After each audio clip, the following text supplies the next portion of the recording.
Bien. Bien. Belle projection. J'espère. Vous êtes resté avec nous pendant toute la projection. Bah oui, ça fait du bien de le revoir. Oui, c'est la première fois que vous le voyez avec... C'est la première fois que je le revois depuis le Festival de Cannes. D'accord. La présentation là-bas. Et merci de l'accueil. Merci de l'avoir sélectionné. Et on est vraiment très heureux d'être là. Et c'est la première fois que vous le voyez dans une salle de cinéma avec du public.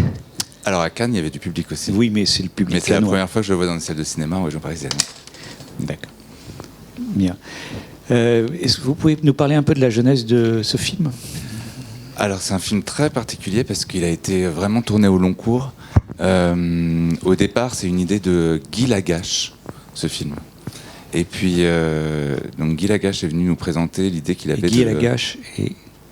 Guy Lagache, qui est journaliste, qu'on a connu notamment sur M6.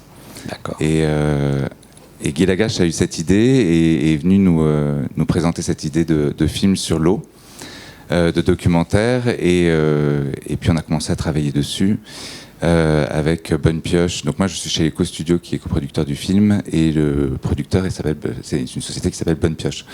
Et on a commencé à travailler dessus vraiment main dans la main, et puis Guy Lagache a été amené vers d'autres horizons, et nous on avait envie de continuer le film. Et Yves Darondeau chez Bonne Pioche a pensé à Issa Maïga, qui connaissait bien, lui en a parlé, et elle a été tout de suite enthousiaste. Et donc on est parti en repérage là-bas, on a découvert le village de Tatiste, et on a commencé à chercher aussi une ONG avec qui travailler pour ce forage en fait.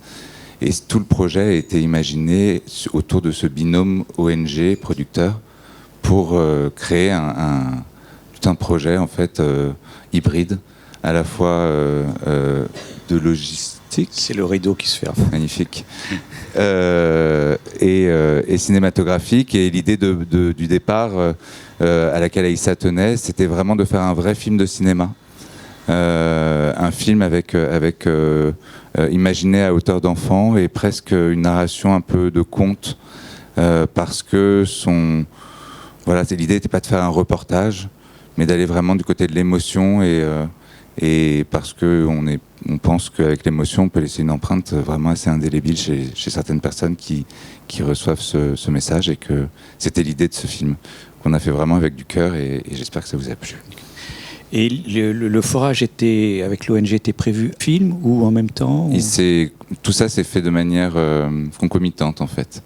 On a rencontré les habitants de Tatiste, on a identifié leur situation, ce dont ils avaient besoin. On est allé avec eux chercher une ONG, et voilà. Et le temps de mettre tout ça en place, ça a mis 1 an avant que les travaux puissent commencer. Et donc les travaux en fait... On est en octobre 2019, c'est la dernière session de tournage où vous voyez les travaux se faire. Et on devait retourner, comme je disais en début de séance, en mars 2020, voir exactement où ça en était et tourner des images. Malheureusement, on n'a pas pu, mais bon, on a des nouvelles. Les travaux sont terminés. Il reste encore un réseau à terminer pour donner accès à d'autres villages aux alentours. On a montré le film au village. On a fait venir le village à Niamey, la capitale. On a pu leur montrer le film. Ils ont été hyper impressionnés de voir ça en fait. Et puis pour plusieurs, c'était la première fois qu'ils venaient à Niamey, donc c'était une expérience en soi. Et voilà, et tout le monde va bien. La mère d'Oula est rentrée. Et qu'est-ce que ça a changé dans le village ? Ça a changé évidemment, d'une part, le quotidien de tous ces enfants, particulièrement les jeunes filles qui allaient faire ces dizaines de kilomètres plusieurs fois par jour pour chercher l'eau. Et plus que l'eau, ça va plus loin en fait. L'eau, c'est évidemment l'hygiène, l'eau, c'est l'élevage, l'eau, c'est ces jeunes filles qui vont parfois mal à l'école parce que devant aller chercher l'eau, et donc du coup c'est la place de la femme. On peut aller jusqu'à la problématique des mariages forcés. Enfin bref, c'est vraiment de l'eau découle ruisselle, si je peux permettre, toute une problématique sur laquelle on essaye de travailler, quoi. Oui, ce sont vraiment des bouleversements sociétaux de la tradition. Oui, absolument. Que ça amène. Absolument, non, c'est une révolution. C'est la promesse d'un nouveau quotidien pour tout ce village et aux alentours. Et c'est que le début, quoi. Et du coup, est-ce que ça a été un exemple pour développer ailleurs ? J'espère, je ne sais pas encore, et puis on n'est pas les premiers non plus, mais oui, j'espère, puisque c'est évidemment pas le seul village dans cette situation. Il y a des... Voilà, donc le titre porte bien son nom. C'est donc des nappes phréatiques qui sont à des centaines de mètres sous la surface, et parfois on peut faire juste un petit puits et ça va. Et puis parfois il faut aller beaucoup plus loin, et c'est par un forage qu'on y arrive, et ces forages coûtent cher. Et donc on a besoin d'argent pour ça, et de visibilité aussi. C'est vraiment toute l'idée de ce projet, c'est de mettre une lumière sur une problématique. Nous ensuite on veut aller plus loin, on veut porter le projet auprès d'associations, d'ONG, pour qu'ils puissent s'en servir vraiment comme plaidoyer. On est en train, nous, de faire un partenariat avec un collectif qui s'appelle Coalition Eau, qui regroupe plusieurs associations, Action contre la faim et autres, qui sont sur ces problématiques-là. Et l'idée est vraiment que ce film puisse servir à changer les choses. Ça, c'est un premier pan de la campagne qu'on est en train de monter en parallèle de la sortie qui va avoir lieu le 10 novembre. Un deuxième pan, c'est aussi mettre en lumière des initiatives locales, parce qu'évidemment, on est hyper sensible au fait qu'il faut il ne faut pas que ce soit le monde occidental qui vienne au secours de l'Afrique, mais vraiment que ce soit des initiatives locales et émergentes qui puissent être mises en valeur. Et donc on est aussi en train de chercher ce genre d'associations pour pouvoir proposer par exemple des campagnes de crowdfunding aux spectateurs qui ont été sensibilisés, envie de donner un peu de temps, un peu d'argent, d'en parler autour d'eux, et voilà. C'est ça que j'aime beaucoup avec le cinéma, c'est quand il devient un acteur qui permet de développer des actions importantes. C'est vraiment toute l'idée. On a, grâce aux images, la possibilité vraiment de sensibiliser un grand public. On essaye de ne pas les laisser au bord du chemin ensuite, et de pouvoir leur proposer quelque chose s'ils en ont envie. Merci. Peut-être quelques questions ?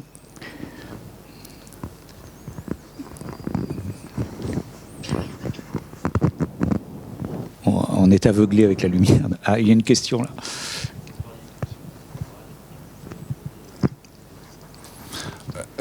Sur le coût du forage.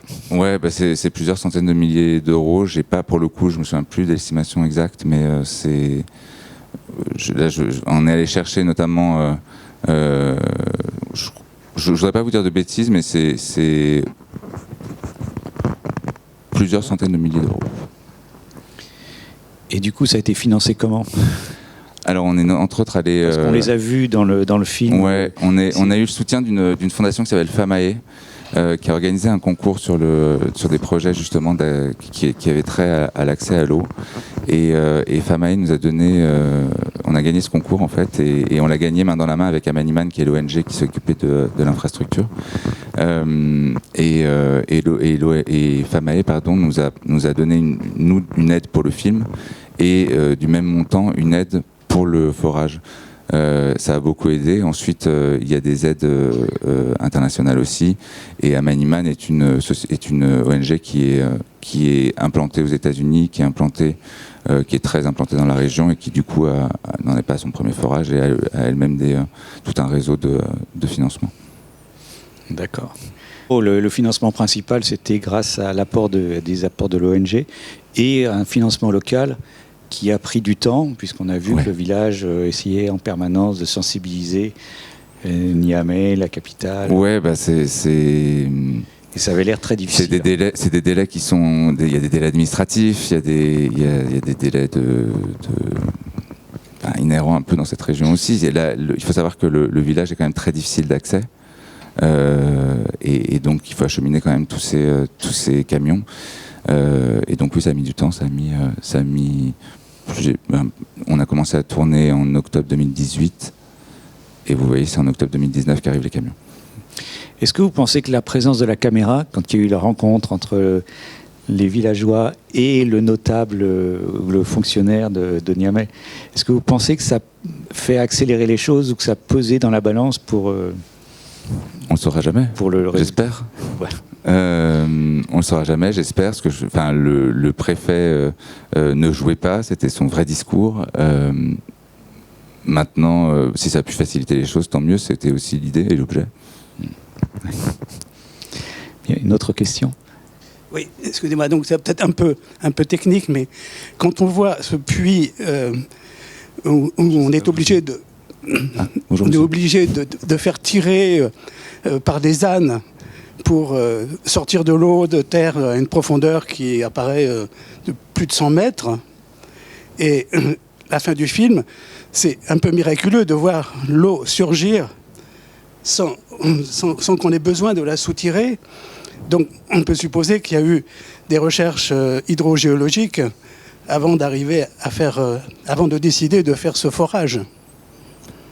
Mon Dieu, j'aimerais tellement pouvoir vous répondre. Oui. Oui. Ça paraît miraculeux. Oui. Mais c'est vraiment de l'eau et c'est vraiment là-bas. C'est la pression. Merci. Pardon, je suis désolé, mais c'est vrai que là, c'est un sujet que je ne maîtrise pas du tout. On a eu, on a tourné sur 1 an et on a fait 5 sessions d'une dizaine de jours chacune. Mademoiselle là-bas. Mademoiselle.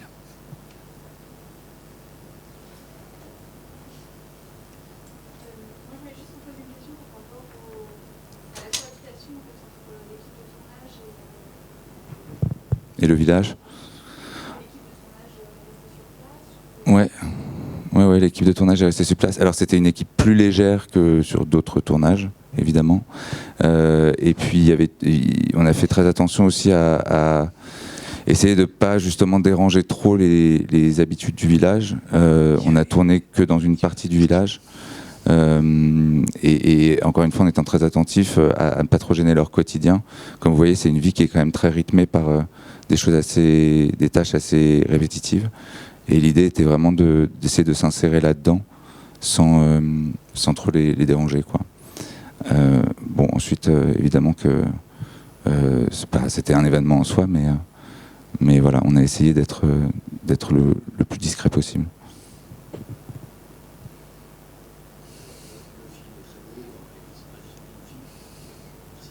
Merci.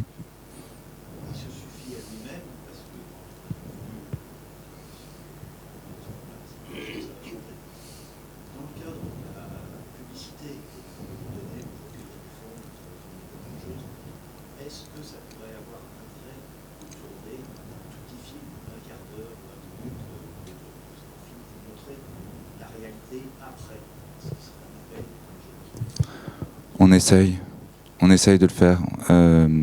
Encore une fois, ça facilite pas les choses, le fait que ce soit si reculé et qu'ils aient très peu de matériel en fait sur place. Mais on essaye de faire quelque chose comme ça, oui. C'est l'idée. Et ensuite, concrètement, on va monter en fait un site qui va nous permettre de communiquer juste en fait sur ce site et sur ce site par 3 clics. Vous pourrez se rediriger chacun vers différentes actions possibles, donner, s'engager, partager. Ça peut être aussi juste partager sur les réseaux sociaux quelques chiffres clés. Et puis voilà. Bien, Madame.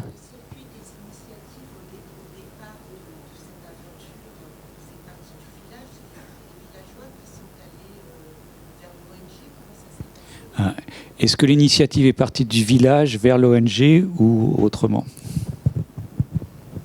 Presque. Non, l'initiative au départ est partie d'un partenariat entre un producteur, une ONG et ensuite un village. Mais le village était connu ou Non, le village a été... Alors ça s'est fait en parallèle pour le coup, ça s'est fait de manière concomitante. Oui, c'est l'ONG, le village. En fait, avec l'ONG, on a recherché un village et ça s'est fait de manière concomitante. Ouais. Le mien? Ah non, le vôtre. Oui, non, il fonctionne pas effectivement. Allez-y, puis on vous entend.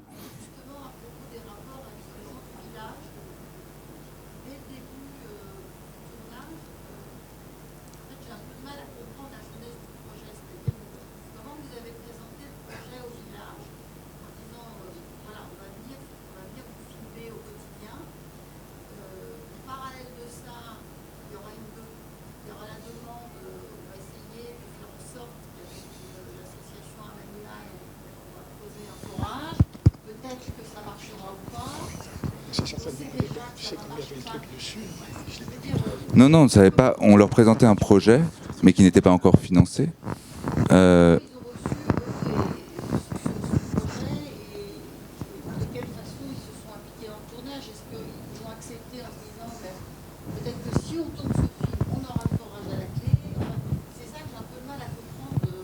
C'est tout à fait ça. En fait, on leur a présenté le projet et eux avaient, comme on le voit, cruellement besoin de ce forage.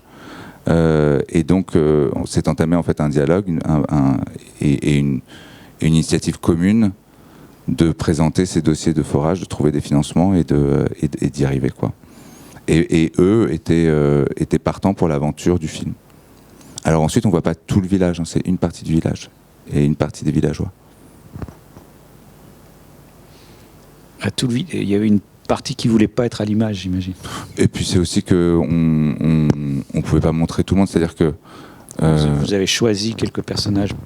On a alors ça pour le coup c'est Aïssa qui s'en est occupé, mais c'est-à-dire que si on montre tout le monde d'un côté, l'idée c'est de s'attacher aussi aux gens qu'on voit. Oui, pour qu'il y ait une émotion. Exactement, et que ça n'apportait pas grand-chose forcément de présenter tout le monde en fait. Tout à fait. Oui.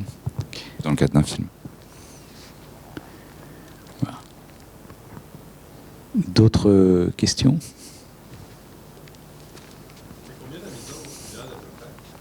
Il y en a quelques centaines. Ah oui, c'est un gros village. C'est vraiment. Oui, c'est plus gros que ce qu'on voit. Oui, c'est.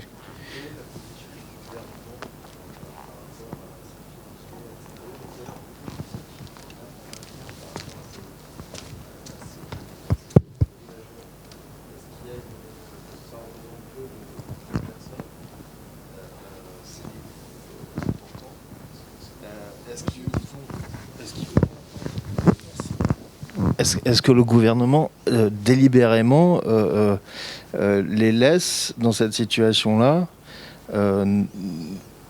et n'entament pas eux-mêmes des aides ou des forages par eux-mêmes ?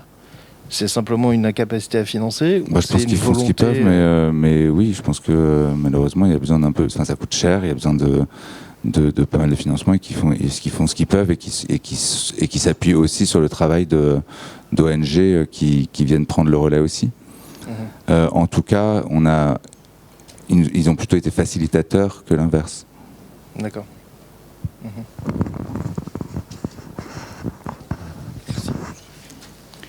Oui, c'est tout le travail des ONG parce que les populations dans ces villages reculés ne savent pas du tout comment gérer. Oui, c'est-à-dire que vraiment, je vous dis, quand on leur a présenté le film à Niamey, qui sont venus à Niamey, c'était la première fois qu'ils venaient en fait, et à tel point que c'était la première fois qu'ils voyaient des buildings en dur comme ça.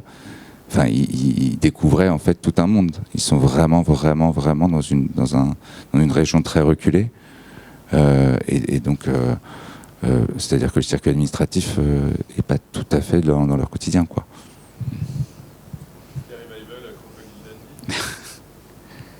J'étais pas sur place. Bien, d'autres. Et là, on peut peut-être parler de la sortie du film. Là, comment... Avec plaisir. On sort le film le 10 novembre par les films du Losange, qui est un joli distributeur qu'on aime beaucoup, qui est un peu spécialisé dans ces films d'auteurs et qui sait bien les porter.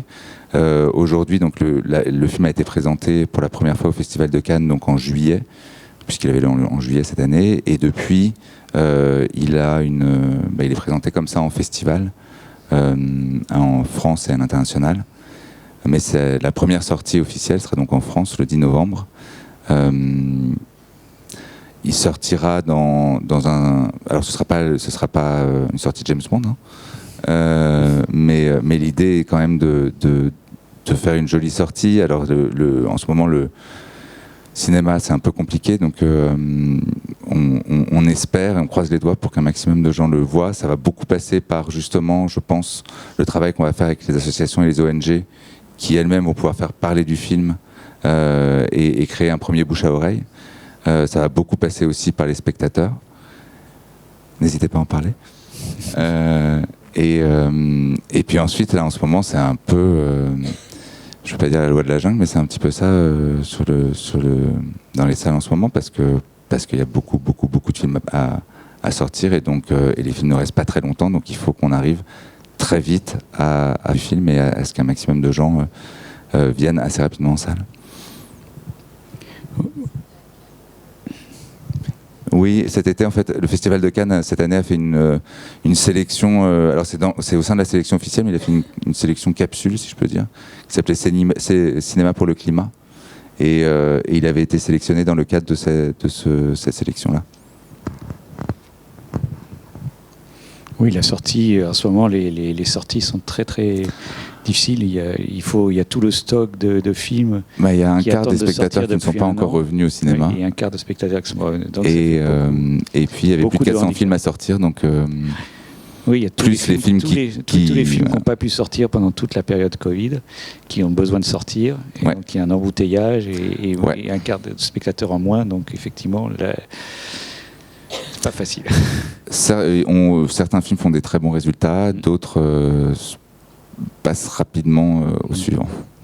Tout à fait. Donc voilà, ils ont le film a besoin de vous et du bouche à oreille pour pouvoir se maintenir et qu'on puisse parler au travers du film. Oui, c'est super. Cette problématique de l'eau. C'est super important parce que c'est grâce au film qu'on pourra agir au niveau de la campagne d'impact. C'est grâce à la campagne d'impact que d'autres personnes pourront aller voir le film. Et nous, on rêve qu'il y ait une sorte de cercle vertueux qui se mette en place où l'un vienne nourrir l'autre et réciproquement. Oui, c'est tout l'objectif de tous ceux qui ont agi pour ce film et de la réalisatrice et de vous-même. Voilà, c'est que ce film puisse créer soit un lien pour le futur, pour développer l'accès à l'eau. Ouais, et il y a le forum de l'eau qui se tient à Dakar en début d'année de l'année prochaine. Le plus de bruit le film fera avant et le plus fort plaidoyer sera à cette occasion-là. Et il y a aussi la France qui, au niveau européen, l'eau a été mis comme l'accès à l'eau et l'assainissement de l'eau a été mis comme un des thèmes majeurs, et la France s'en est un peu emparée. Plus on fera de bruit en France avec ce film, et plus ils pourront s'appuyer sur un exemple concret aussi pour en parler au niveau européen. D'autres questions ? Oui. Alors, on aimerait bien. Oui, évidemment, on va faire tout un travail là-dessus avec le distributeur. Mais bien sûr, l'idée est d'aller le présenter un maximum. En fait, c'est les écoles qui se rapprochent de distributeurs pour ça. Et particulièrement si le film est pris dans un dispositif qui s'appelle École et Cinéma. Et l'idée, évidemment, est de travailler sur cette diffusion-là aussi, bien sûr. Bien. D'autres questions ? Sinon, il va falloir qu'on libère la salle pour le prochain film. Vous avez... Merci beaucoup. Merci. Je passe vos applaudissements à Issa Maïga et à toute l'équipe du film. Merci beaucoup d'être restés. Et merci d'être venu. Avec plaisir.